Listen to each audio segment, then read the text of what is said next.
it is. The tarmac is completely different. I know from experience as well, the first time you go out, you think you're absolutely laying it over and you're going so fast, and then you realise there's so much more you can do. You're picking it up very well. You said you're having a good time. How do you think, though, you'll go today?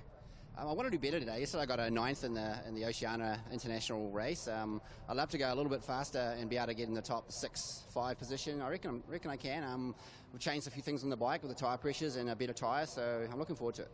Great, mate. Well, we're looking forward to seeing you out there. Ladies and gentlemen, there you go. Some of the best riders in the world here today in Newcastle. They're going to be out there doing their best to tame this track, I guess. It takes all the disciplines all put together to be out the front, but I tell you, there's a lot of good competition out there. We're going to wait and see. We're almost ready for start. We'll go back to you guys. Thanks, Danny, and great stuff there. Words of wisdom from Crumpy, Bayliss, and obviously Daryl King, the last one there. Yeah, the first time he's ever been on bitumen in his life, and he's making a pretty good fist of it. And I thought, well, I was also thinking when I saw him yesterday that wonder how long it took him to get into the leathers, because it's a fine art to get into those things, even when you know how to get into them, getting caught up with all the insides of them and everything.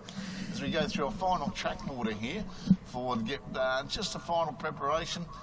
Let it soak in a bit, because we're going to be pretty dusty by the end of the day. We've got a temperature forecast of about 27 degrees, and also the northwesterlies are going to spring up about early afternoon, which might have a bit of an effect on some of these guys. But in pole position, we will have Troy Bayliss for the opening leg of this Newcastle Open.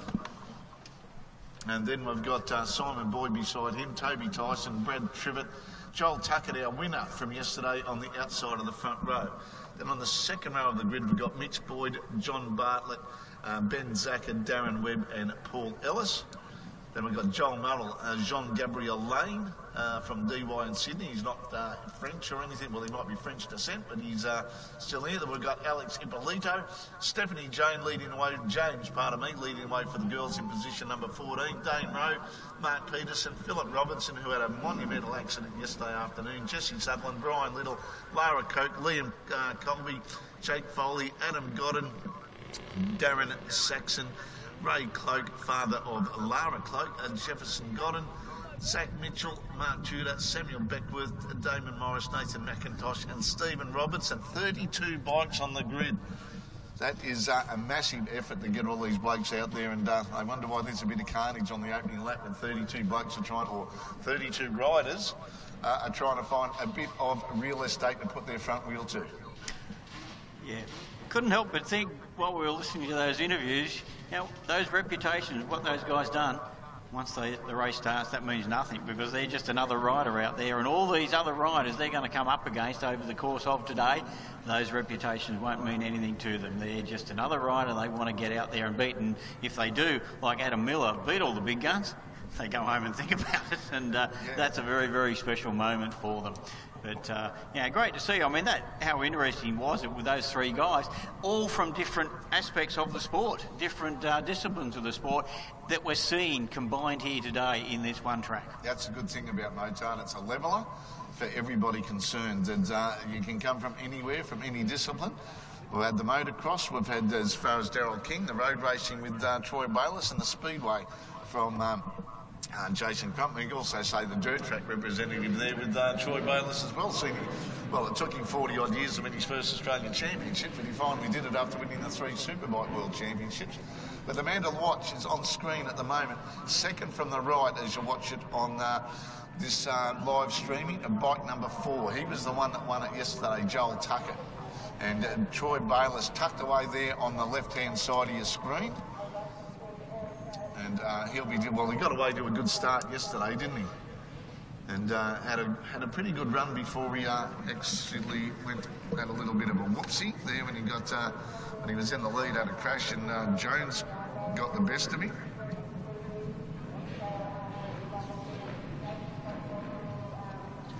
So, in the starter's hands, and this race is over 10 laps. This leg number 2 of the Newcastle Open. And ladies and gentlemen, just make sure you focus very hard on the first lap, because these guys, there's plenty of sheep stations out there. Not that there's too many in the Hunter Valley, but there's a few that have been just popped up here at this Newcastle Showground, and we're away. And it would look like Simon Boyd got a good start from the second position on the grid, and then also Toby Tyson. Great start from them, and that track is looking pretty slick as they're just gingerly going through that speedway section. And it looks pretty narrow at this point, doesn't it, when you're trying to fit so many bikes around that turn off onto the asphalt. And 32 bikes started. I don't think Troy Bayless had a start in there. I didn't see him in the rush. But anyway, he might have been having a bit of a drink of water and getting ready for the big ones. As we see our leader now, Toby Tyson, still in front of Simon Boyd. Then there's the rest of the field. They've changed that area slightly yesterday where Adam Miller had that little whoopsie with the hay bale. And yeah, 30 bikes started this event. And as they go past for the first time, back onto the dirt section. So where's Tuckett at the moment? He's in bike number 4. Oh, there's been a fall there, just trying to think who that was at the moment. Bike 93. That was Mitch Boyd, who ended up coming second or third yesterday afternoon in his race. So that's caught out a couple of people already this morning, Pete. It certainly has. That fairly tight section there, and yeah, maybe touched the brakes or got a bit too close to one of the other bikes and has paid the penalty. So he's got a bit of ground to make up now as they well and truly get themselves into the second lap and go out onto the car park section of the track, where good to see some big crowds out there taking in that aspect of the race. We've still got Toby Tyson in front of Simon Boyd, John Bartley and Joel Muddle, Brad Tribbett, and the race winner from yesterday, Joel Tuckett. So they were two of the best performed yesterday. They're back in 5th and 6th place at the moment. So I think we made mention yesterday how often you see different riders win each leg. Real battle up the front at the moment between the 744 of Toby Tyson and the pressure being put on him by Simon Boyd on the 911. They've opened up not all that much of a lead, but over the jump together, they've touched. Oh, and that opened the door up for bike 166, John Bartley, to join the fray. He's moved up to second position, where if those bars had just locked a little more, they both would have come down at the moment.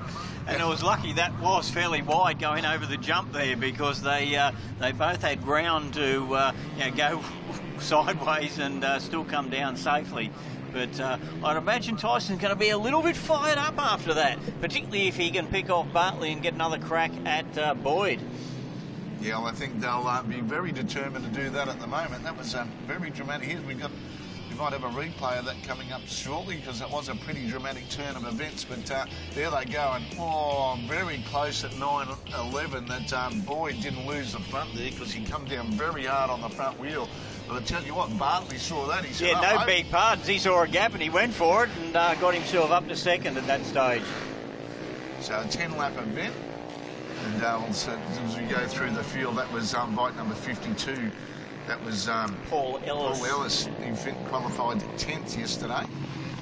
But that's opened it up a little bit slightly for the rest of the lads at the moment. We'll see what we get back to when we get back to our leaders. But yeah, that was a pretty dramatic way to finish lap number 2 of this 10-lap journey.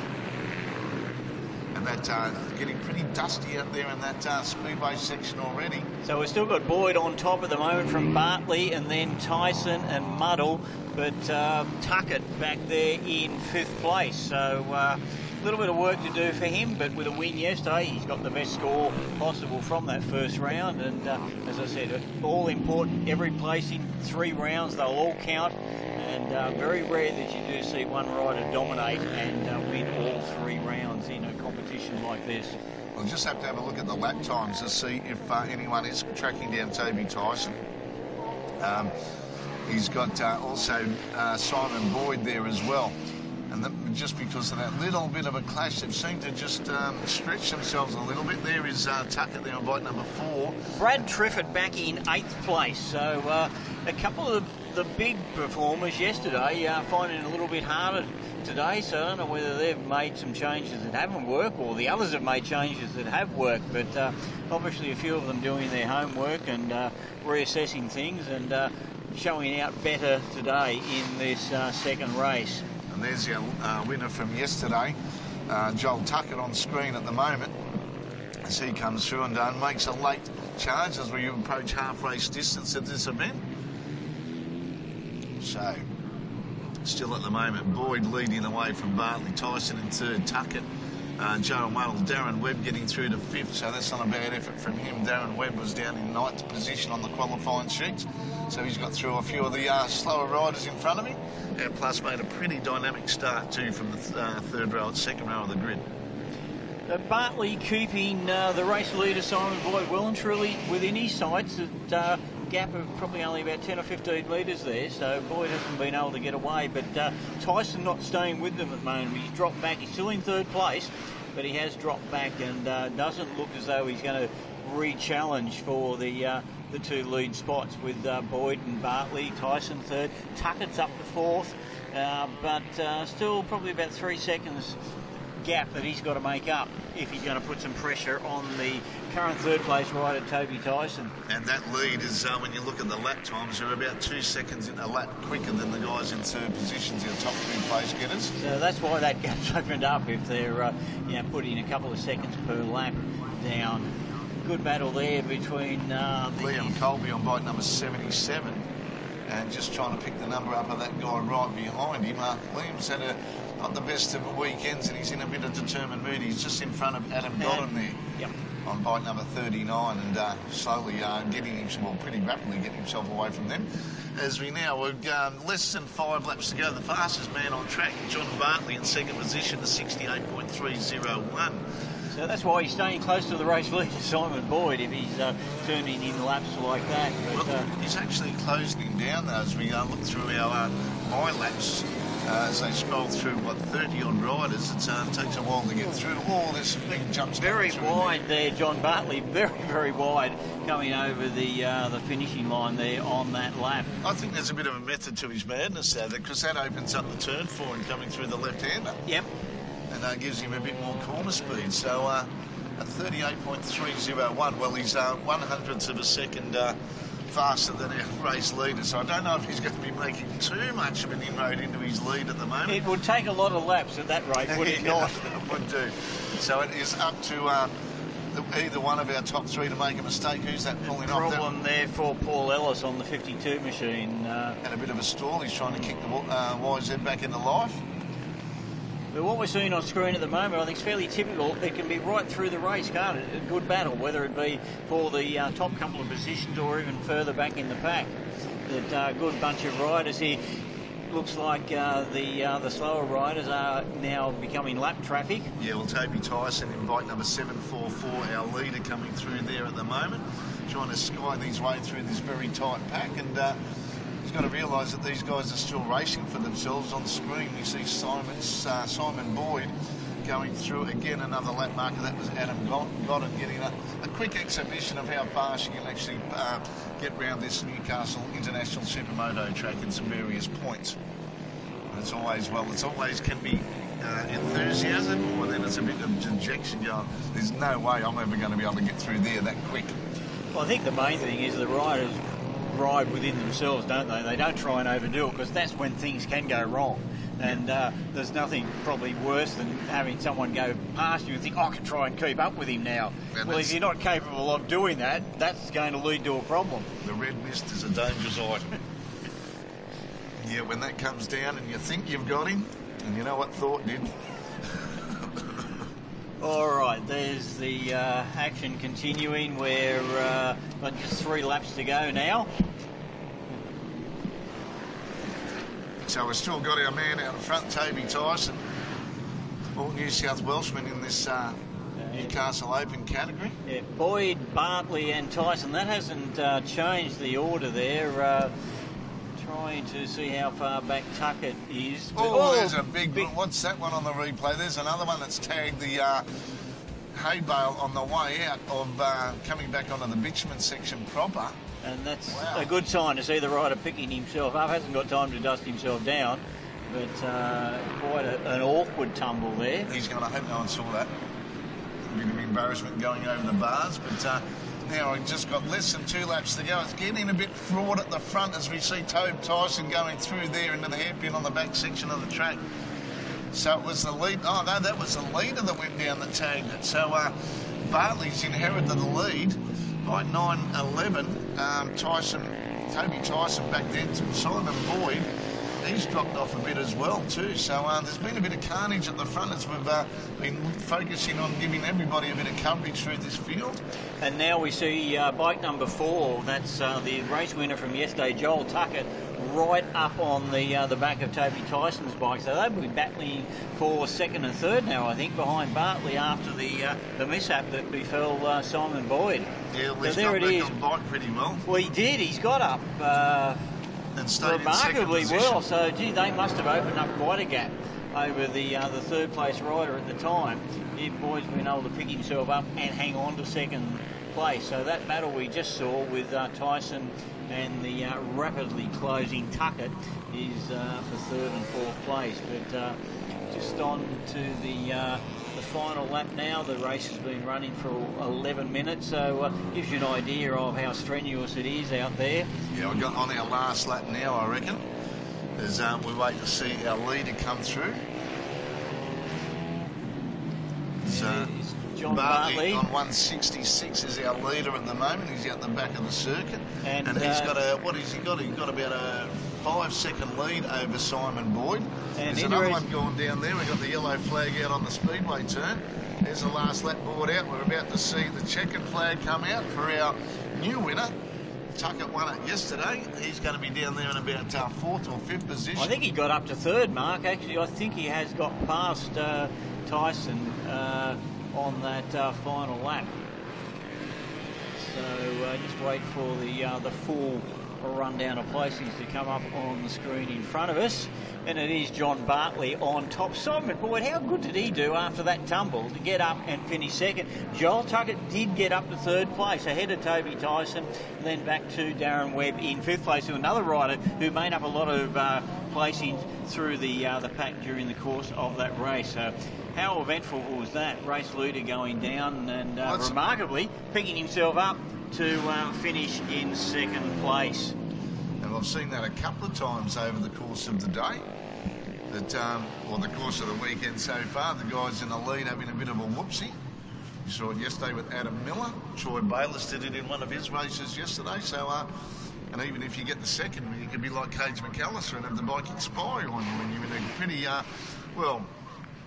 competitive position and threatening position he was with Adam Miller before the little lead broke, electrical lead.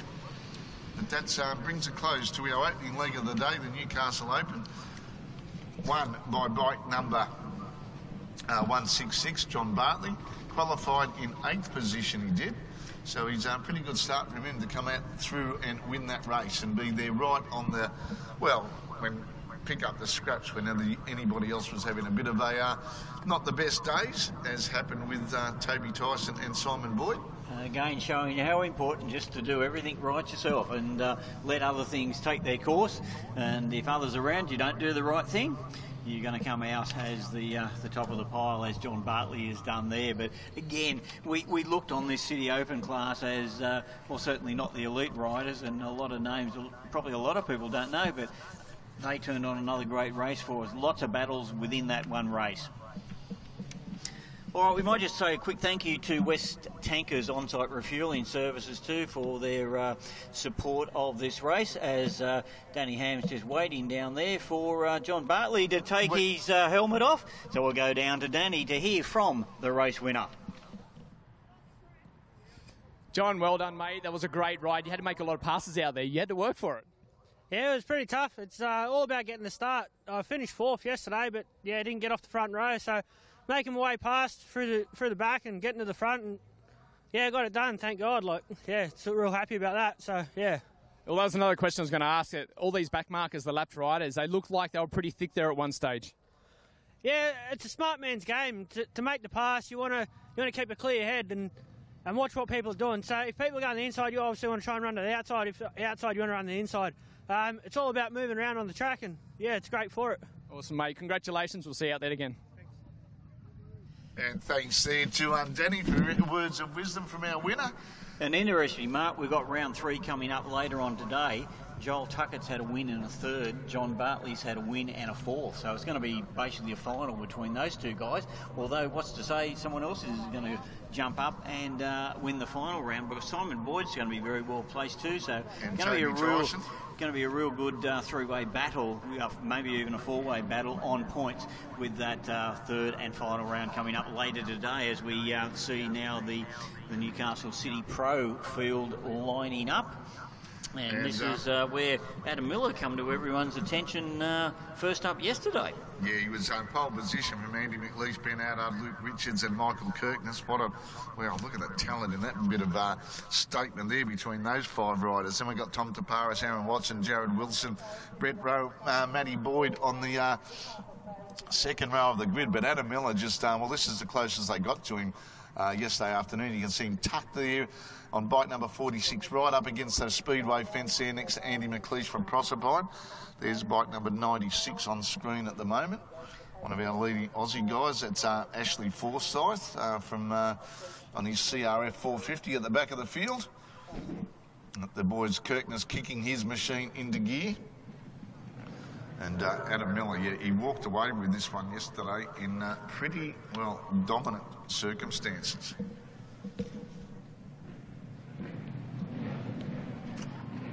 We see Jared Brook a fair way back on the grid, but you noted earlier this morning in the warm-up, Mark, that Jared seemed to have been circulating a bit quicker than he did yesterday, so it'll be interesting to watch his run through the field from his fairly rearward starting position in this one, but no doubt in the achievements of Jared in dirt track racing over the last couple of years. And look across there, just what those guys have achieved in various disciplines of racing. There's the rubber man, Michael Kirkness, down on the inside. Watch his start, I reckon. Oh, but Andy McLeish gets a good one from on bike 217, and then right behind him is Adam Miller. Adam Miller looking for the inside line, but McLeish, our defending Australian Supermoto champion, where he claimed it in Mareeba last year. And it looked like Jared Brook up to 4th. Well, Jared, there's a bit of course cutting going there. Don't know what the officials will say about that, but McLeish out in front. Oh, there's a bit of a stack behind there by the look of it, a big cloud of dust as we look at our leaders at the moment. McLeish from Adam Miller. So we've got a North Queenslander versus a Victorian in second position. And then coming up in third position on bike number 387, it's a rubber man himself, Mick Kirkness. In third, he is on the charge. Originally, new dad, first time dad. But McLeish, he's slowly finding his way around this track. And I tell you what, mate, you want to dig a foot pedal in coming around there, or you'd be so Max Whale, a good start from him on bike number 81 on the KXR 450. We've got Jared Brook in 4th place, so he's absolutely nailed the start from where he was on the starting grid. There's Max Whale on the 81, but tied up front now, we've got McLeish and Miller up on the inside, moves him out, got the lead. There's Miller back where he was yesterday. Yeah, and he's, that was a determined pass. He might be a bit sore and sorry in the upper thigh department from smacking his legs on the handlebars yesterday, but as they say, mate, once the adrenaline goes and that race face comes on, the pain goes out the window. So we've got leading away Adam Miller from Andy McLeish in third spot, the second spot at the moment, pardon me. Maxie Crocker up the 12th position as well, not a bad one for him. Now, where's Ben Ennard on bike number 12? He was up there yesterday. He's not quite there this morning at the moment, but there's our leader, Adam Miller on bike number 46 from Andy McLeish on 217. That's Jared Brook there on J21 up in 4th. Great ride from him. He certainly found something overnight as Jared Brook on the KDM. And Jared Wilson there in 5th behind Brook, and Max Whale, 16-year-old Queenslander, just in what will be second senior meeting this weekend, in fact. So another richly talented young dirt tracker coming through the ranks. And just another, he did D and S for Ben Ennard and Troy Bayliss as we look through the leaderboard. Then there's one of 5 riders to the side not to come out in this one. And I've got a feeling that the fitness and they might be pacing themselves, yeah. That's a good way of looking at it. See Jake Alexander, Tom Taparis is in there, Troy Baylor, Luke Richards is another one. He's saving himself. Crumpy's decided to set it out as well, but I must say, and there's, I thought that was number 24. That's Rick Olsen there on bike number 20. Another one from the Hunter Valley. Now working in the mines up there. He lives in Cessnock, but our leader at the moment is still Adam Miller, but on screen at the moment we've got Andy McLeish and Michael Kirkness on Mick there. But at it again. They had a great battle yesterday, did they not? They sure did. Well, that was in the last race of the day yesterday, and Kirkness was leading for the most of it, but he wasn't leading for the last 20 metres of it. The all-important the most one, important got part. him. So he'd be aiming to do that again. That was interesting that he upped the game after the expiration of Adam Miller there yesterday, where he had a chance. He was quite happy to settle for second was Kirkness, but then when Miller crashed out, there's a great style from Max Whale. Very, very good on the dirt, multiple Australian dirt track champion, and been over to America in the AMA, the milers on the big Harleys in Indians, and he's going to go and compete again next year. As we look at bike number 96, Ashley Forsyth, he's got a good start from the rear of the grid to be up to around 10th, 11th position at the moment. He's battling away with Max Croker. But still, Adam Miller now with a lead of around 2.5 seconds from Andy McLeish, and Andy McLeish less than a second on third place Kirkness at the moment. Well, that might have got out a little bit in the last bit.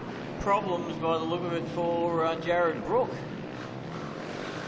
As we watch Kirkness on screen at the moment, drop back, so he's not involved in that battle with McLeish at the moment. Jared Wilson sitting in fourth, Max Whale up to fifth, then Matthew Boyd, Scott Saul, Brent Rowe, and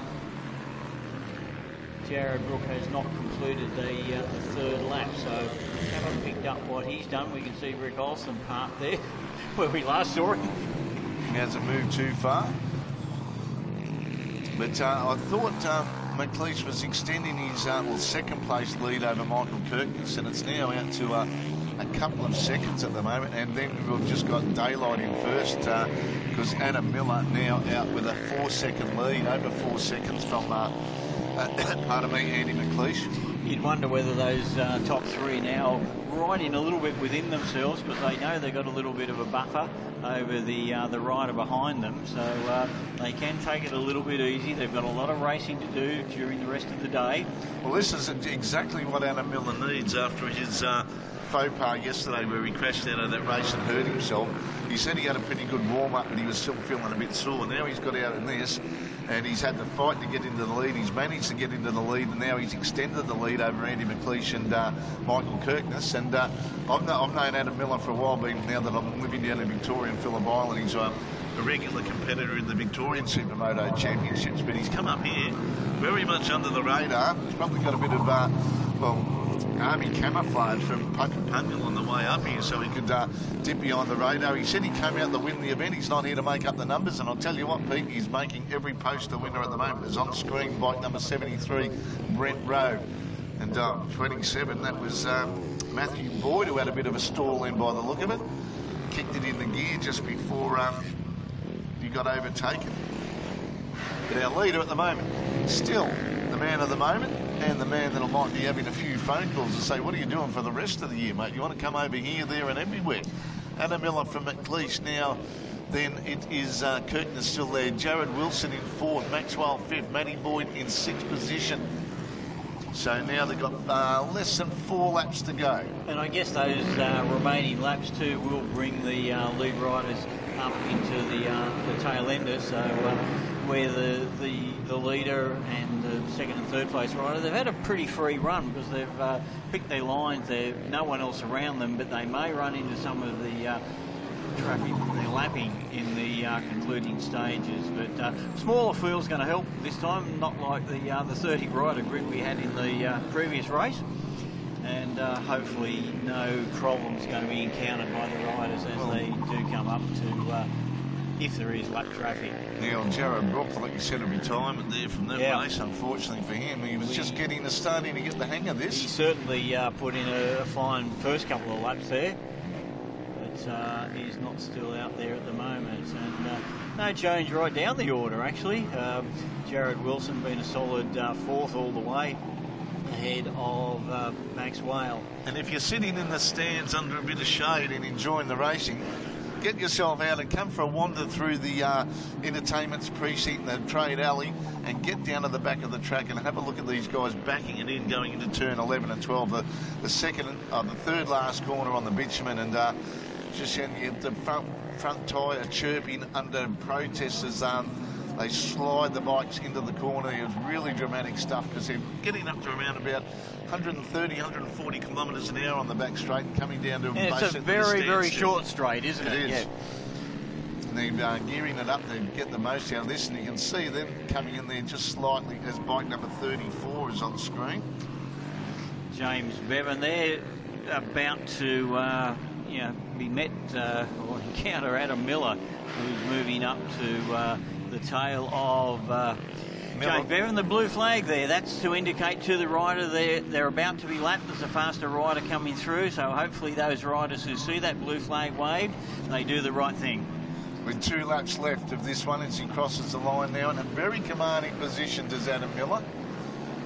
And he'll be feeling very good. Those upper thighs won't be hurting as much as they did this morning after he copped them on the handlebars yesterday afternoon. So now out to 9-second lead over Andy McLeish. That's a pretty impressive, who in turn's got a 5-second lead over Michael Kirkness. And you nailed it a couple of laps ago, Pete, when you said, well, they're just going to sit there, get the points up, and away they go. Don't make a mistake, 2 laps to go, so bring it home, and hopefully for Adam Miller he doesn't go back in the pits and think too much about it. Yeah, exactly, which he did before. That's the curve that he bounced off on the outside there. Smacked him pretty good yesterday. He actually broke one of the rivets off the disc when he hit the gutter, and as such, he didn't know when he jumped onto the bike that there wasn't going through the brake caliper, so he's taken off at a great rate of knots and just spat himself over the bars. Ended up hurting himself more in that second whoopsie than he did in the first one. Well, he's certainly done everything right in this 10-lapper. He's got 1 lap to go at the moment, and he may encounter a couple of the slower riders. There's one there, again doing the right thing. Great to see. That was Ryan Taylor on the 52 machine. They've just had a lap put on him, but there's Darryl Butler, another one of our hard-working officials, holding up that last lap sign. All the riders coming through. Max Whale there on the 81, still hanging on to, I think, 5th place at the moment. But it's our man at the moment on screen, on the live stream. It is Adam Miller on the KTM 450. And, well, 3 starts, 2 wins and 1 DNF. So, not a bad record. I wouldn't mind having a record like that in the Supermoto a bit. And you can see how much he's sliding it through, looking at the angle of the front tyre as he and just breaking traction on the rear as he comes through the final section over the second last tabletop. Doesn't use the berm, he just carves it up pretty well through the middle of the dirt. Slight berm, he'll put it in the air, a bit of a no knack-knacks, but there's a chicken flag for Adam Miller. Put your hands together here at Newcastle Showground as he takes the 2nd win in the Newcastle Pro. From 2nd position, Andy McLeish, then Kirkness in 3rd, then Wilson up to 4th position. Good effort by him. Another local rider from the Cessnock Club, and he's followed in by Max Whale on the 81 machine, coming in 5th place. And Brad Matheson there as well. He's wasn't on the qualifying sheets yesterday, but Brad Matheson's another Victorian lad who's pretty handy on his motard as well. But that brings us to a close of race number 2 for the day, which is a Newcastle Pro. So down in Victoria, is there a lot of Supermoto racing, Mark? The Victorian Road Racing Championships incorporate the as Victorian Supermoto Championship was them, and they have 4 of the 5 rounds contested with the motard, and plus there's a few domestic or state, like local championships that are run around Traralgon, out towards Morwell as well, down towards Warrnambool. They do have a few of them as well, but there is, it's not a bad local scene down there. And let's go down to Tess and Danny, and we might be having a chat with our winner, Adam Miller. Amazing. Guys, I'm here with Adam Miller. Congratulations picking up from your great start yesterday. Well done. Yeah, thank you very much. It's good fun. Look, I tell you what, you are so fast, particularly around that flat track area. Is that where you were making up some time? Yeah, definitely. I've chosen to run the Pirelli wets today, SC R1s, and that's where the key is, on the dirt today. It's starting to cook a little bit as the temperature gets up. Might have to make a bit of an adjustment, but for now, yeah, the Pirellis on the dirt are awesome. Nice work, well done. All the best for the rest of the day. Thank you very much. No worries, Adam Miller. Miller, the winner. It's got a bit of a ring to it, hasn't it? I don't know if he should have been telling people what tyres he's using. There's probably a few guys listening to that to say, oh, straight down on the Pirelli truck to get a couple of soft wets in it. But a great effort by him to take it out by some 9 seconds over Andy McLeish, defending Australian Supermoto champion. And, well, Queensland, that's where a very strong part of Supermoto in Australia resides, is up the North Queensland. North Queensland. They've got a couple of good tracks up there at Townsville, Maroubra and Proserpine.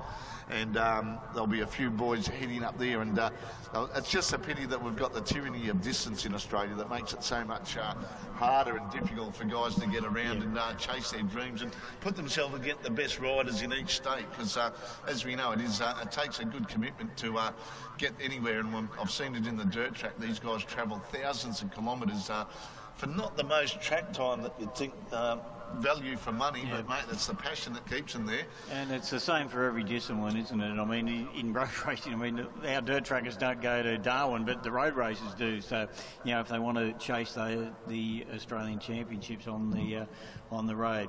Now, how's this for a change of pace? Exactly. From the sublime to the very slow, we've got the Postie Bike Challenge, race number 1. Paul Castley on bike number 1, Brody Thackeray on bike number 73, then it's Hayden Boyd on bike number 23, Josh Webber on bike number 13, Thomas Young on bike number 63, Jason Morris on 61, and rounding out the 7-bike field, we've got Matt Pickett on bike number 108. So this is a 5-lap dash. Well, you could call it a dash, but it's a Postie bike, so it's not going to be... You could classify this as almost an endurance race, but someone up in Cessnock might come down and slap me that. We've got the Postie Bike Grand Prix coming up in Cessnock on the first weekend in November, so we better give that one a quick plug too, because I'm sure a lot of the lads from the Hunter Valley will be out there. Well, Luke Richards and Marty McNamara have won it a couple of times. I saw Marty hobbling around there with his knee encased in a brace after his operation, but I'm sure they'll be back to defend their championship again. Well, it won't be their championship because I think Casso won it last year. No, it was Chris Watson and Michael Kirkness. That's right. So some big names get out to that Postie Bike Classic out at Cessnock. And here we go. And who's got the jump? It's bike number 23 at the moment. That was Hayden Boyd. Hayden Bond. Hayden Bond. That's our Speedway sidecar up and comer. Hayden Bond from the Bond clan out there at Maitland.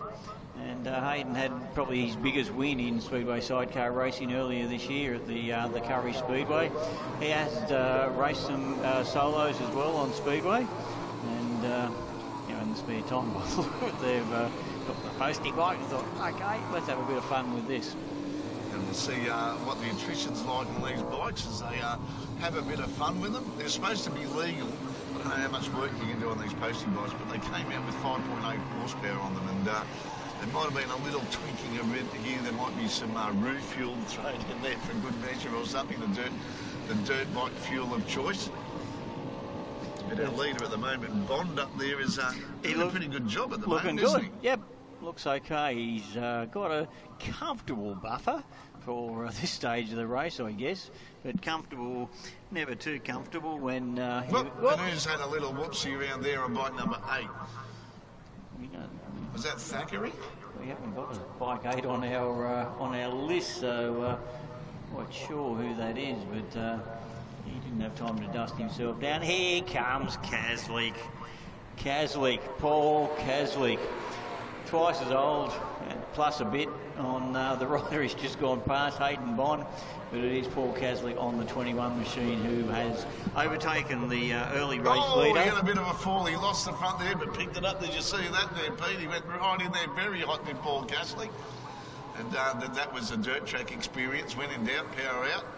I don't know if you can power out too much on a Postie bike, but he actually saved the crash there, did Paul Caslick. All right, so that lead opening up probably about 20 metres now as they head right over the back of the Newcastle Showground track. As Bond still there in second place, and third place rider just coming on the screen. Now that looks like Brody Thackeray on the 73 machine. 73 There's machine. not much front brake room used around here either at the moment. Oh, nearly touching the hay bale on the exit of turn number 8. Now, we'll see what Castle can do. We've got 3 laps to go when they complete this journey. And there'll be foot pegs scraping. They'll be bouncing the rear off the deck as they try and get some more corner lean angles at the moment. The old front suspension of these Postie bikes definitely not designed to be leaping. They're not doing the tabletop like some of the other riders have. As part of the philosophy with Postie Bike Grand Prix, you've got to keep the mail rack on the back of it as well. You can't have any weight-saving devices whatsoever. As Brody Zachary, he had a bit of a short career in road racing. His brother Zach was a bit better at it. Then back up there in the lower Hunter Valley, just up near Cessnock. Haven't seen. I'll have to catch up with the old man too. He should be around too, old Tangle Zachary. Pretty close, that battle there between Zachary and the unknown rider, bike number 8. But Caslick's still comfortably in front at the moment, ahead of Hayden Bond. I reckon we got it with Matthew Pickett. He's on bike 108, but he's been going that fast. The 1 and the 0 will come. Well, if it is Matthew Pickering, of course, another family name that's synonymous with racing in the Hunter Valley just last night in Poland. Of course, Josh Pickering, part of the Australian Under-21 Speedway team, which has come second in the World Team Championship over there behind Poland. So, racing in Poland. And what a jump that was! Zachary got there, didn't even know where that came from, got past in mid-air. Yeah, so a good result. I was just saying, the Australian team coming second behind Poland, but ahead of Denmark and Great Britain in the World Under-21 Team Championship final last night in Poland. And all related, are they? I think there's a few Pickering families around, and not quite sure whether they are brothers or not, but there's certainly been a few Pickerings around in dirt track and speedway scene. Matt himself races speedway. And Keegan Pickering as well, flying the flag for the girls this weekend. She's learning the ropes in the road racing too. She'll be down at Eastern Creek again next weekend. And look at the lead at the front. Paul Caslick now at about 3.5 seconds from second place in Hayden Bond. That was a certain amount of style as Hayden Bond for a speedway sidecar man. Yeah, he has raced solos. I wouldn't be surprised if those leathers once belonged to another guy that's pretty handy on a speedway bike and a dirt track bike and a road racing bike, is Jamie Stover from Dr. Mac up there in Mulberry. Yep. Yeah, there's a bit of a connection between the Bond and Stauffer clan with the business. And of course, Jamie doing a lot of work these days across various disciplines of the sport. He's one of the leading tuners now in Australia, particularly New South Wales, when it comes to race bikes. As you said, Peter, any discipline that he's interested in. I know some of the dirt track meetings and all that, when the youngsters in particular get the chance to thank people at the presentation, the number of times that Dr. Mac Engines has mentioned is quite amazing, actually. Yeah, he's got his workshop up there in, I think it's East Maitland, but it's in Maitland District somewhere. Very busy boy is Mr. Jamie Stouffer, the 4 times Australian road racing champion. Well, more, he won 2 Super Sport championships, 2 Superbike championships, and a plethora of dirt track championships as well. Yeah, and dabbled in speedway, and you wonder he took another path, but how good he might have been at speedway had he got a little bit more serious with it. But of course, he's also been around the tracks with his cousin, brother-in-law Adam Shields, but. Marrying into the Shields clan. Mate, it is a family concern, I must say, everywhere the Stoufers go. Well, there's not too many places that got their own speedway track in the backyard, is there? And every lap has been recorded. But we were talking about that last night when Jason Crump came back after winning his first World Championship. He went up there to get some training during the off-season, and they stitched him up rather severely. They dressed him up in a white set of leathers. We've got a checkered flag there, because while we're talking about other things, Paul Caslick has come home. Hayden Bond very comfortably in second place. Did lead the race early on, but still a good effort there from Hayden to come home second behind a rider more than twice his age. And Matthew Pickering has come through in fourth place, behind Brody Thackeray finishing third. Then Looks like Pickering's had something go wrong with his message going backwards. We've got Thomas Young listed as 4th. So Paul Kaslik having a win. Gee, not the first checkered flag, probably won't be the last one. He gets in his illustrious career. Paul Kaslik ahead of Hayden Bond, Brody Thackeray, Thomas Young, and looks like Matthew Pickering has finished now. But a different sort of race, but a good battle again. Early race lead to Hayden Bond. Kazo not away as quick as he sometimes is, but within a couple of laps he made the big move. And despite a moment, as we see, I think it was Matthew Pickering there having a problem earlier on, as Casso had a moment later on once he got to the lead, but once he did get to the lead, he sort of went away and made the win fairly comfortable. Bond hanging on to second, but a little bit of action as a few of the riders behind them had a moment or two. You can tell the difference as they go through that S section at the back of the bitumen. How much suspension these things don't have is the way they bounce out of the drain, or the little drain they've got, the spoon drain they've got there, compared to everybody else that's just motoring over it. As we get ready now for our next race on the program, which will be an absolute cracker, I reckon, as we wind up for it. It's the World Veterans, and that's also the over 35s and the Women's Championship as well. Now the women are lining up at the back of the grid, and there'll be 2 lights. If you're watching over there in the grandstands, you'll see there's 2 lights. First one will be for the veterans to take off, and just a couple of seconds, so we're not going to really space them out, but the women will go off with a second. So even more so today, it'd be interesting to see whether they can make up that other few seconds. And we got Tess down there, and I think she might have Paul Kaslik with her. Paul Kaslik, congratulations, well done. How was it out there? Oh, it's good fun. You know, getting this age now, you're probably looking at something to ride a bit slower, and no better thing to ride than a Postie bike, but no, it's just good fun. Is it hard manoeuvring with a Postie bike out there? It is, because if you're not gentle, you'll snap them in half, but they're just good fun machines to ride. They're versatile, they're cheap, they run all day long on the smell of an oily rag, and for people that, you know, can't afford the big bikes, no better fun than these. Nice. Now, I understand you're in the vet class as well? Yeah, I've got to go straight to the grid now. They told me that they were going to put one in between us, but we're back up there. All right, I'll let you go. Nice work. Well done. All the best. Thanks very much. Thank you. Just going to change something. Thanks, Casso. So Paul's now got to, I guess he's got the other bike waiting for him over at the starting line there. Certainly not doesn't want to ride the Postie bike over there and line up with these guys.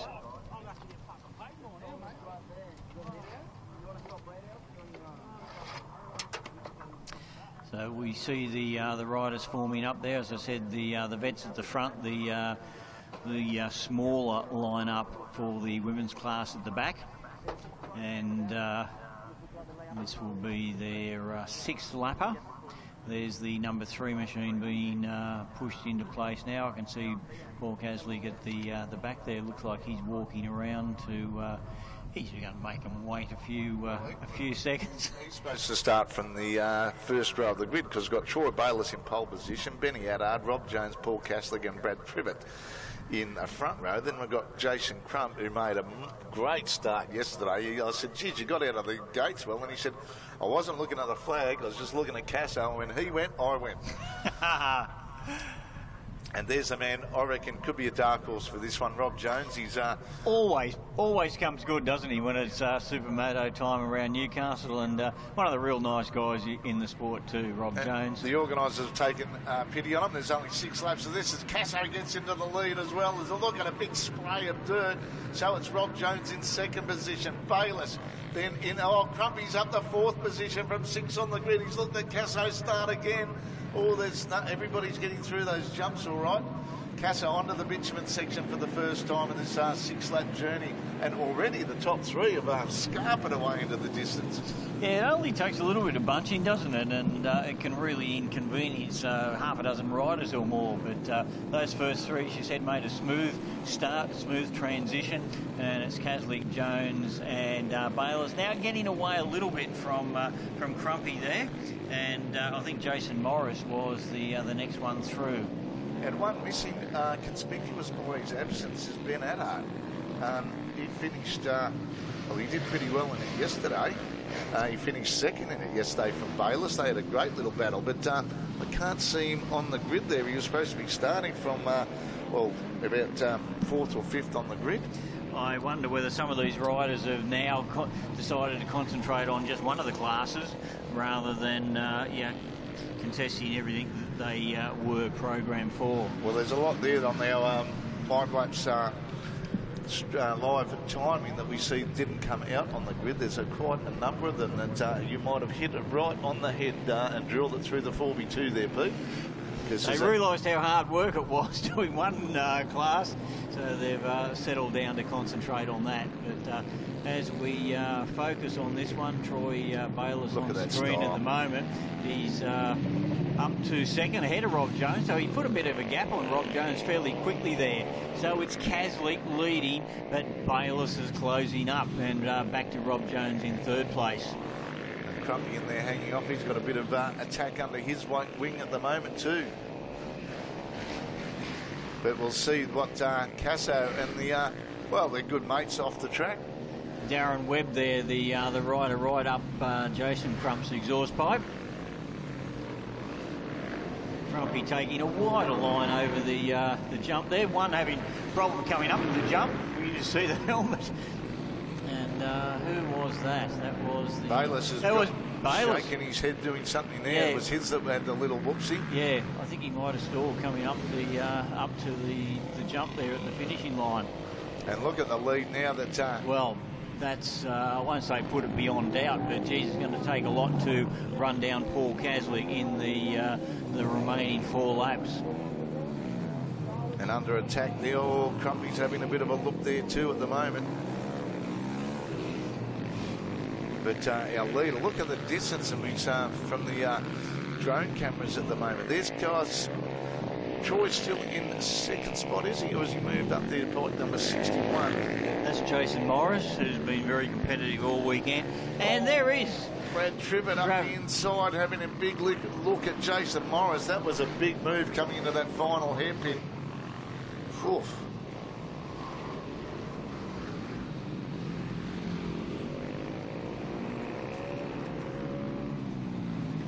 But at the moment, we've just got to see where our leader is, Casso. He'd probably... Oh, I tell you what, that one, bike number 61, Jason Morris, I think he might be talking in a bit of a high voice after this race for a while. He jammed himself onto the tank in no uncertain terms then.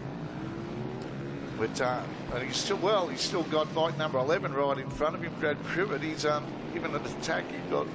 and around the outside too, bike number 5, Darren Webb from way back in the grid. That's a great start from him. But then, considering we've got so many missing from the lineup, and our timing monitor's not working quite at the moment, we're not picking up our lap times.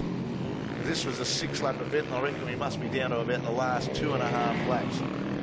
As this battle now for 5th, 6th, 7th and 8th, there's Crumpy there just lying astern waiting for a slightest mistake to pounce on these two in front of him. So now, there we go. Morris and then Webb and then Crump. Nice little duel here. Yeah, it doesn't matter where it is in the pack, is it? Whether it's for first, second and third or for further back in the pack. These guys are going hard, trying to keep the intensity up. Points are important every race. There's the race leader, Paul Caslick. I guess he's had a pretty lonely run because he's now coming up to put a lap on some of the slower riders. So an emphatic performance. That was Darren Saxon. He just managed to relegate.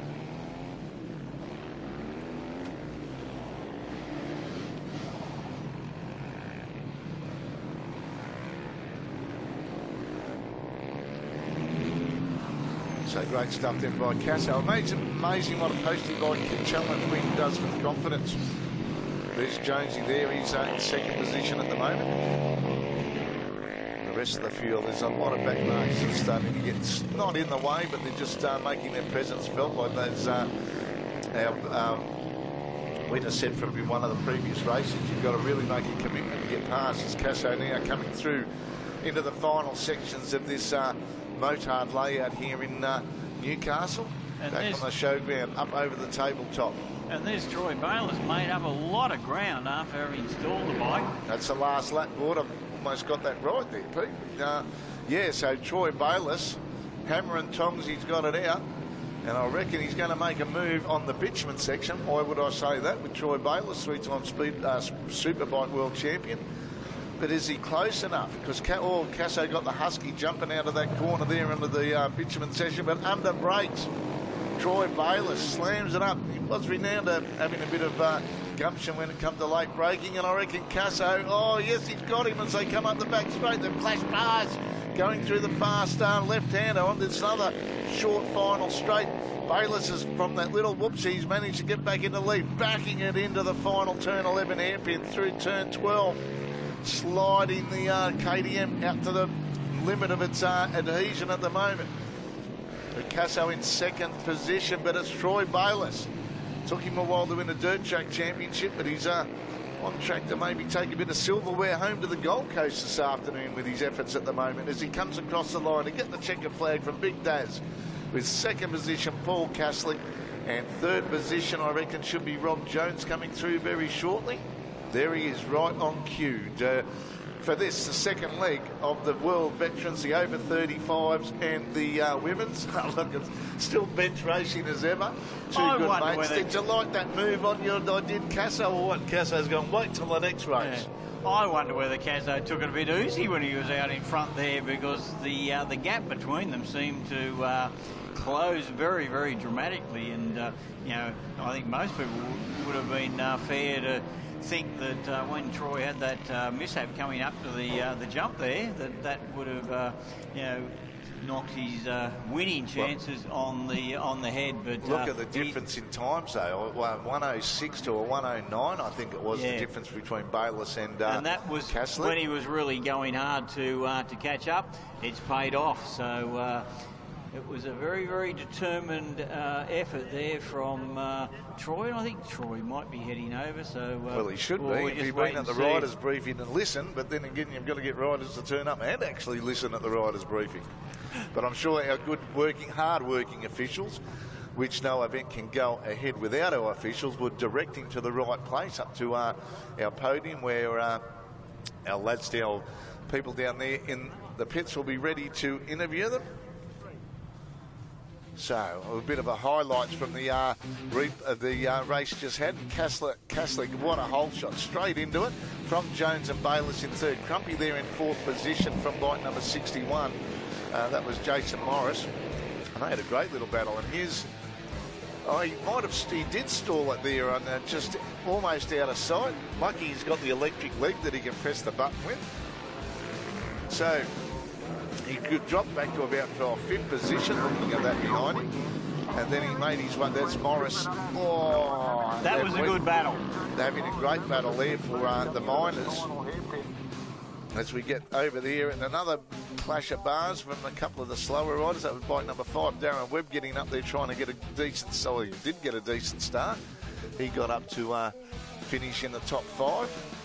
But it was our man of the moment, Bayliss, after that little whoopsie. He got out there and he comes down, almost a clash of bars, but he got the power down past old Casso, his old mate, to take the win and gain some valuable points. There's a bit of silverware might be coming his way later in the afternoon here at the 2017 Newcastle International Supermoto, which incorporates the first ever inaugural FIM Oceania Supermoto Championship here at the Newcastle Showground in beautiful conditions. And I reckon, Casso, there's not even hardly a cloud in the sky in this pristine location here, just off the foreshore of Newcastle, in one of the great, regional centres of Australia, one of the most go-forward regional centres in Australia. A lot of history here with BHP and the mines and the export of coal.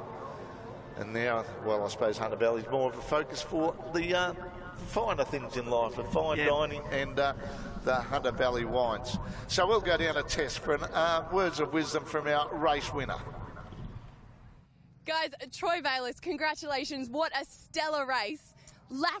Passing Paul in that final lap. Talk us through the race. Yeah, there was a bit of action. It all started actually when the lights went off. Paul decided to go a little bit before, you could say. I'll actually pay for him to go and get his eyes checked. And then I stalled it, which didn't really help me at all, but I rode hard as I could, and I was just, that last lap, when that last lap board came out, I knew I had a chance to bring him in, and I did everything I could, and it worked. Incredible. Congratulations on bringing it home. Nice work. Well done. Cheers. You should have gone a spec, same as Hey Troy. Well, Casso has been in, and there's no gates there, and anybody that's seen Casso at a dirt track meeting, as you have done countless times over the years, Peter Baker, he'll jump the start on a gate if he gets half a chance, won't he? Yeah. There was words spoken by the officials earlier this morning, so I wonder whether there will be any action taken on that, but the penalty might have been insufficient to knock him back to third place anyway, but yep, not the first time.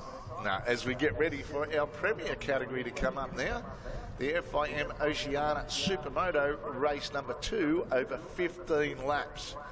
So we've seen the pros and the opens under 10 laps, so we've got another third distance on top of that for 15 laps. And what a race of attrition it will be, as it was yesterday afternoon, Pete. And I think you've already mentioned the reason why the likes of Troy Bayless aren't in this race. 15 laps. Exactly right. He's just had a tough 6-lapper, and to contemplate a longer race, 15 laps, that's a long race. It's we're looking at 17, 18 minutes going flat chat around this track, and it's a lot to ask. So real test of stamina as well as the rider's ability and all their the nous they've put into setting the bike up. As we see the flags fluttering there, very gentle breeze. Yep, thanks to Biogenetics. And great to have them on board. And great to have our sponsors there. And I think we've got a replay now of that jump start. I don't know. What do you reckon, Pete? I think that's just a bit of the sore loser. Either Paul was early or the other 15 were a little bit tardy.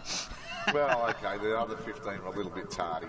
Now, we'll have to see what the officials do with that. Maybe they'll just turn a blind eye, because it is a bit of a fun event for them. Maybe the Oceania boys might have a bit different. You just mentioned, of course, Biogenetics Australia. They're a Newcastle-based company. They're elite health clinic specialists. Now, just watch number 3 on the side. I'll have it in a lot of slow-mo at the moment. He comes out of 3, 2, 1. Well, just a little, half a mile. Yeah, and Rob Jones must have been taking his cue from Casso rather than the lights over there. And we'll go down a test for it. Go down a test now for an update from the grid. Okay, get ready. You're in. Ben Attard made great result yesterday. You were really pushing hard to get up there. On the line again, how are you feeling today? Yeah, really good. I've sort of been away for 5 years building a kitchen business. So that's going well. So we've got a bike here and back at it. It seems like the norm, isn't it, that we all go away, we come back to Supermoto. It's a little bit of fun for us all, but at the same time, you're extremely competitive. Where do you think your strengths are around here? Look, I think I've got a road racing background, so we're quite quick out the back. We found something this morning that's really going to help us in the dirt. So, as you know, I've got a supercross background too from when I was a kid. So, sort of it suits me here, and fitness is not quite where it needs to be. You know what it's like when you retire and the pies and beers take over your life a bit. But, hopefully we'll be there at the end of the race. Well, mate, you're in the front row. You can't ask for a much better position to start from. Good luck, and we'll see you out there at the end. Great. Thanks, Tony. See you, mate. Yeah, Ben Attard, like he said, Supercross as a junior and road racing. And I've watched Benny Attard on a road racing bike many, many times over the years, from the Proddies up to the super bikes, and a pretty handy punter at the best of times. And like he said, he went out and did his kitchen business and get things sorted for the future now that he's got a family and everything. And as people do, they go away and come back. And it's great to see that the Supermoto has that attraction and that affinity, and what you can get out there and have a dip. And we've got the girls mixing with the boys, we've got the oldies with the youngers, we've got the experienced with the not so experienced, and it's a great leveler. Plus it's a great thing for the spectators, because they can get nice and close, as we can see here in this magnificent venue at Newcastle Showground, where you've got the grandstands there for people to sit there and relax during the course of this Father's Day 2017, or they can go for a wander around the track. And make sure that when you do wander around the track, have a look at the merchandising. And now we go back down a test with Andy McLeish. Hey guys, I'm here with Andrew McLeish. Now, second in the last race. How are you feeling going into this one? Yeah, no, really good. We had a bit of bad luck yesterday with a flat tyre, so coming off a win yesterday, Harvey in the Pro 450 and second in the last race, I'm looking forward for a good result. Nice. Now, what part of the track do you think is the trickiest? It's real hard going through the flat track corner. It's dry and rough, so like I race a bit of flat track, but yeah, that's the most hardest. The tar's nice and it's technical and flowing, so it's good. The jumps are good, so we should be in for a good race. Nice work. Well, all the very best. Thank you. Yep, all the best to all of them. I reckon this could be, well, one of those ones that a ripping race, because yesterday afternoon in the opening leg, Adam Miller cleared out the Victorian, winning by 16 seconds over Luke Richards with Ben Adard in third. Boris Chambon ended up fourth, but he was nearly 30 seconds off the lead. But the attrition factor, we had Cage McAllister have that, the typical 5 cent bit breaking on him.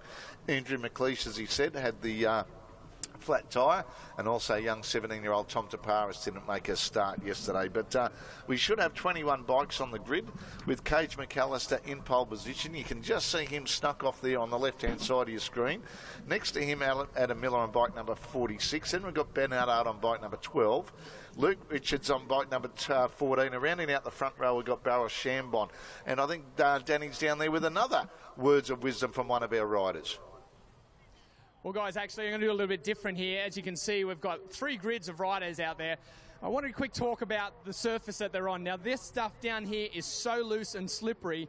The big thing here is to get a good start. As you can see, there's all of these ruts here along the ground. The guys are going to try and get their wheels to sit inside these to try and get a little bit of traction. If they don't get the traction, all of these guys here who do get a good start are going to go flying past them and make their race very, very hard indeed. So starts are important. Red light goes out. These guys need to get off the line. If they don't, they're going to have a hard race. And I tell you what, Danny, there is a few boys behind there that give them half a chance, and they'll be using the guys in front as a burn. They won't be trying to miss them, that's for sure. That's right, very important. And as we said before, these guys are used to starting their races on an asphalt part of the track, so very, very different for them today. And well, even last year we've had the start on the bitumen, didn't we? Danny was talking about the ruts in the track. They're nothing compared to the ruts you get on a speedway track. And a dirt track, yeah. But they've got one warm-up lap, ladies and gentlemen, boys and girls, on live and watching it on screen at home on your computers. They'll do the warm-up lap and a sliding lap, come back, grid up again, and away we go with 15 laps of, that's going to be pretty warm. We're in the middle of the day. That heats up to around over the mid-20s. And the other thing that will come into a fore that a few of these dirt riders might be aware of is the extra traction that the bitumen's going to be able to provide now that the temperature's rising up a bit. And as they said, that very skatey, the speedway track, certainly not prepared like a normal, it would be for a normal speedway meeting. So even the dirt trackers, and Andrew McLeish himself has got a good background in dirt track racing, they're finding that a little bit different to normal. But good to see the big crowds in the grandstand there behind and spread out right around the track. So a lot of Newcastle folk taking the opportunity today to come out. Not only Newcastle folk either, Peter, in the hotel where we were staying last night or this weekend in the Ibis. A big contingent of about 10 guys from Orange have made the trek up here, and they did the trek all right. They did about the Around the World in 80 Days tour to get here, and finding every good bit of road in New South Wales. They end up coming down here. They're actually gone way up to the Oxley Highway from Orange to come back down here. So any excuse to go for a ride, and good to see people coming from all over the place to come and experience this 2017 Newcastle International Supermoto Championship, proudly brought to you by the likes of Biogenetics and also the likes of, we can't go past the Newcastle City Council and Destination New South Wales, and obviously the boys behind with Graham Boyd and the Watson brothers who have done a marvellous job behind the scenes and also laying down this dirt section of this magnificent Newcastle Showground Supermoto track for 2017. And one of the good things about this meeting is that it's had a long lead in. We've known it's been on this weekend. So, you know, the riders you just talked about, they can plan a weekend away. They can plan their activities. And that's a great thing with what we hope to, you know, continue as a regular thing each year. On if it does continue on the same weekend, well, it becomes a tradition for not only riders but for spectators as well to make that what they do on that particular weekend of the year. And I'm going to say that after the demise of Cage McAllister, the actual defending AMA dirt track champion on bike number 1, or bike number 25 as he's listed in the program, I think you're going to see what made him an AMA dirt track championship in the next 15 minutes, because after the disappointment of yesterday, you see Adam Miller there giving his hands a bit of a slap. All riders have got their pre-event warm-up that they go through to psych themselves up, to get the blood flowing, get the adrenaline flowing already. They're in the starter's hands for leg number 2. Great start, Ben Haddad. But again, Adam Miller gets it, but from 4th up to the decision, Luke Richards as well. And around the outside comes Kirk